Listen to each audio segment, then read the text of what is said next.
You're no longer afraid of impermanent loss. You're just trying to find something with permanent gains. Now it's time to track your liquidity pool. So in this episode, we're going to overview the 7 core principles of a good liquidity pool, and we're going to go over the 3 things you need to do to track your liquidity pool. So this is DeFi in 5, tracking your liquidity pool. So first, let's go over the 7 principles. So first of all, liquidity depth. You want to measure deep versus shallow. So these are things that you can investigate as you start to track and trial different kinds of liquidity pools. One of the things you should always look for is a liquidity pool with high trading volume. Volume is what gives you fees. Fees is what gives you yield. You want to find popular and trusted tokens. You want to avoid rug pools, but also you want to balance this with new opportunities, which can have potentially high yields. You also want balanced volatility. So tokens that are moving together are very, very good, particularly when they're both very volatile, but they're moving in a generally up and to the right direction.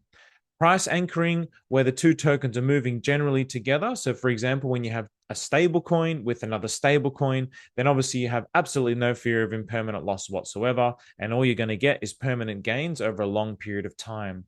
Community-owned liquidity pools. So with community-owned liquidity pools where everybody is working together to win together, this is the best kind of mindset for providing liquidity. Whales can protect liquidity pools, but they can also present big risks if we don't know who the whales are. And of course, trusted fee structures. So now here's the 3 things that you should be doing. So first of all, just try. Step 1 is trial. So just start and go small. If you have a bag that's $1,000 of cryptocurrency, there's really no need to put $1,000 at risk. Just put $10 into a liquidity pool and measure it over a period of months and think in long terms. So first of all, you can pick a very safe liquidity pool like WETH, so the Pulsechain fork WETH, and wrapped Pulsechain because it's 1-to-1. So I'm going to show you the chart in a minute there, and then just test different liquidity pools. So with different amounts based on the 7 principles. Very, very simple. Then measure. So the way to measure is you want to write something down. So how you choose to write things down is completely up to you. I'll show you before we go to the charts what I've done and how I've done it. And I just did it on a Word document. Some people like Excel spreadsheets. Some people like Google Sheets. Some people take screenshots on their phone. Some people write it down. It's completely up to you. What you should do absolutely is write down the pair token and write down the starting tokens that you put in there. Those are the 2 most important things. And then optional, if you want to speed up your learning, you should write down the amount of liquidity that was in the pool, the amount of volume that was in the pool, which you can measure over time. You should also write down the date when you started that liquidity pool, the transaction, if you want to easily find it. And you can take a screenshot of the chart as well. But those are optional. But the musts are the pair and the starting tokens amounts that you put in there. And then just measure it over several months, comparing token counts. So maybe you can measure it once a week over a long period of time of 1 or 2 months up to about 3 months and more. Then amplify. So if something is working well, add more liquidity. If you've measured it over a 3-month period and you have confidence and it's ticking all the boxes of the 7 core principles, why not add more liquidity? Build your confidence first, add more liquidity. You can also try to write down what worked well so then you know for yourself, and you can find other liquidity pools if you want to spread your risk across different kinds of tokens. So with that, I'm going to first show you how I measured in the early days when I was first measuring this. So here's what I used to do. I've created hundreds of liquidity pools. But back in the day when I was first exploring the Atropa ecosystem, I would write down and record all the data so I could really see how liquidity providing worked. So here's Atropa and Teddy Bear and Dime Pulsechain. One is red, one is green. I'll explain why in just a moment. So the numbers here on the left, they are the starting token supply. So in other words, I put 15,016 Atropa in this liquidity pool with 18,617,853 teddy bear. I also took pictures of the liquidity of the chart as I went by. The most important thing is token count. We're not really interested in the US value. We're interested in token count. So in this particular instance, on the right-hand side, you can see these other numbers. So these are the numbers for when I closed the liquidity pool. So I had this liquidity pool open for, let's have a look, from around about the start of November to middle of February. So I had it open for about 3.5 months. So I was measuring this for just over 3 months. Now, the reason why this is red and this is green is the green happened to be a profitable one. So I've just taken two here, and this is what I would do when I close them. I would change the color to red or green. So red was failed, green was win. Now, what made this fail? What made this win? Let's take a closer look. So in this particular liquidity pool, obviously, I ended up with more Atropa tokens and less teddy bear. So when I closed the liquidity pool, the excess Atropa tokens that I had, which is basically this number subtracted by this number, equals this number here. And when I sell those tokens on PulseX back for teddy bear, I received this much teddy bear. So then when I added up this teddy bear plus this teddy bear, if it was less than the original number, this was a liquidity pool that I considered a loss because I ended up with less tokens than I started with in total. With the DAI and Pulsechain pool, on the other hand, same thing.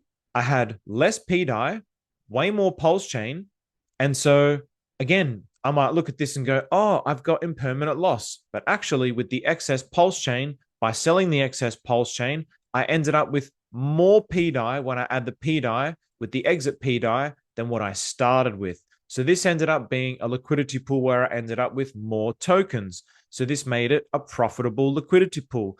The ultimate liquidity pool is one where basically you have something where, let's say this is 66,000 and this is the same number. So both sides of the liquidity pool are plus plus. The way to get that, obviously, is if pDAI is a highly volatile pair, Pulsechain is a highly volatile pair, and they're both moving up and to the right. But obviously, Pulsechain is generally trending down, while pDAI is generally trending up and to the right.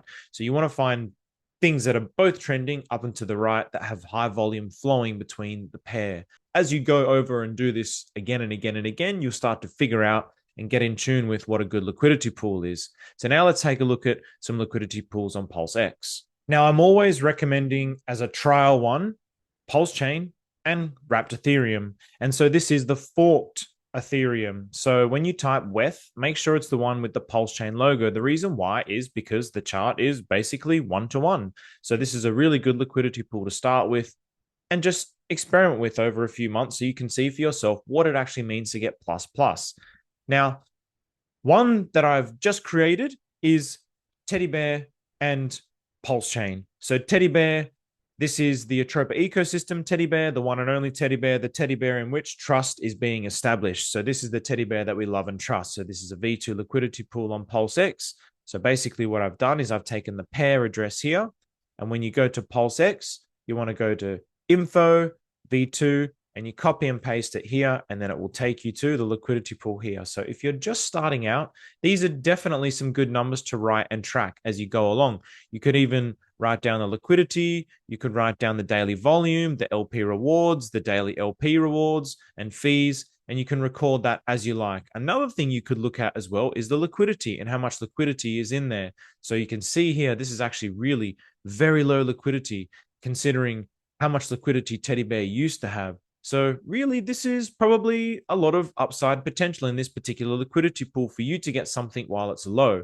So now I've already created the liquidity pool. And with this particular liquidity pool, when you enter the tokens and you go to supply, the best way to measure, so you can either measure it this way and copy and paste these. This is what I would usually do, but if you want to be super highly accurate, you can always open the transaction hash and the numbers there will be different to these numbers. So for instance, here's the transaction details coming up now, and you'll see there's a slight discrepancy because by the time the transaction goes through, the ratio might have changed ever so slightly. So here we can see Teddy Bear, 500,286,988.